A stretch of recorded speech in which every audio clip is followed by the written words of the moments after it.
Hi అండి, welcome to Nellore aunty kitchen. మళ్ళీ మీ ముందుకు మరో రెసిపీతో వచ్చినాను. చింతపండు నిమ్మరసం పులిహోర చేస్తున్నాను. కావలసిన పదార్థాలండి: చింతపండు 100 గ్రాము, నిమ్మకాయలు 15 తీసుకున్నాను, 100 గ్రామ్ పల్లీలు, 100 గ్రామ్ పచ్చనపప్పు, రుచికి తగినంత ఉప్పు, 50 గ్రామ్ మినప్పప్పు, ఎండుమిర్చి 10, కరేపాకు రెమ్మలు 5, గ్రీన్ చిల్లీ 7, ఉప్పు మిరపకాయలు, 2 స్పూన్ పసుపు, 1 స్పూన్ ఆవాలు. ముందుగా చింతపండు నానబెట్టుకుని గుజ్జు తీసి పక్కన పెట్టుకోవాలండి. అలాగే నిమ్మరసం కూడా పిండుకోవాలి. దాంట్లో వెమ్మటే ఉప్పు వేసుకోవాలండి, సాల్ట్, లేకపోతే చేదెక్కద్ది. ఇప్పుడు స్టవ్ మీద కడాయి పెట్టుకున్నాను. స్టవ్ ఆన్ చేసుకుందాం.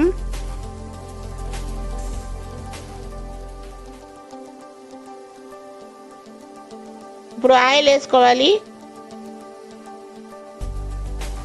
నేను పులిహోరలో ఆయిల్ ఎక్కువ వాడతానండి, ఎక్కువ వేసుకుంటాను, టేస్ట్ బాగుంటుంది ఆయిల్ ఎక్కువ వేస్తే.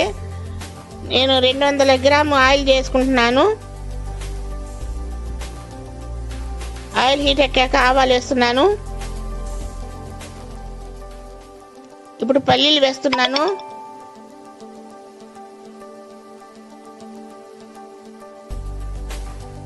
చాలా బాగుంటుంది, చాలా టేస్ట్గా ఉంటుంది. ఉప్పు నేను చింతపండులో వేసేసుకున్నాను.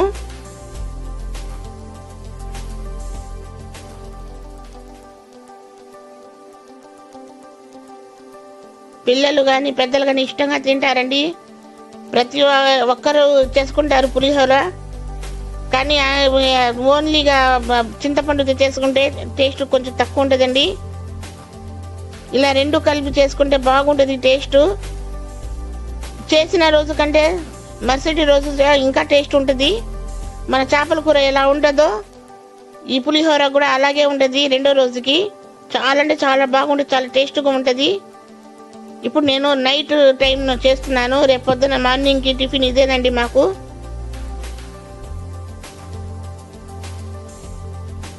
చిక్కగా ఉడికిపోయింది చింతపండు పులుసు.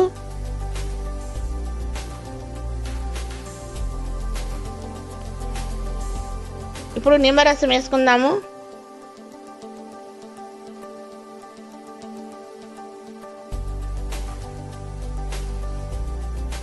నిమ్మరసము చింతపండు రసము రెండింటిని కలిపి కొంచెం ఒక 5 నిమిషాలు ఉడికినిద్దాము. అంటే జలుబుకు రాదండి, నిమ్మకాయ వాడుతున్నాం కాబట్టి. చిన్నపిల్లలకు కానీ పెద్దవాళ్ళకి కానీ జలుబు చేస్తుంది. ఇలా ఉడికించుకుంటే జలుబుగా అవ్వదండి. చాలా అంటే చాలా టేస్ట్ చాలా బాగుంటుంది. మీరు ఒకసారి ట్రై చేయండి. మనం పులుపు ఎక్కువ ఉంటుంది కాబట్టి నిమ్మకాయ చింతపండు రసంలో, నిమ్మకాయ రసంలో, అందుకని మేము గ్రీన్ చిల్లీ, రెడ్ చిల్లీ ఎక్కువ వాడాము. కానీ కారం అనిపిదండి, కరెక్ట్గా ఉంటుంది పులుపు కానీ కారం కానీ పులిహోరలో. ఇంగువ వేసుకునే వాళ్ళు ఇంగువ వేసుకోవచ్చు, కానీ మేము ఇంగువ తినము కాబట్టి నేను వేయలేదు. చూడండి, పులుసు రెడీ అయిపోయింది. ఇప్పుడు రైస్ తయారు చేసి పెట్టుకున్నానండి. ఫ్యాన్ కింద ఆరుతుంది, కలుపుకుందాము. ఇప్పుడు చూడండి,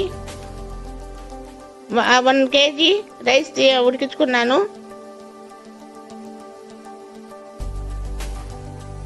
ఇప్పుడు పులిహోర రసం వేసి కలుపుకుందాము.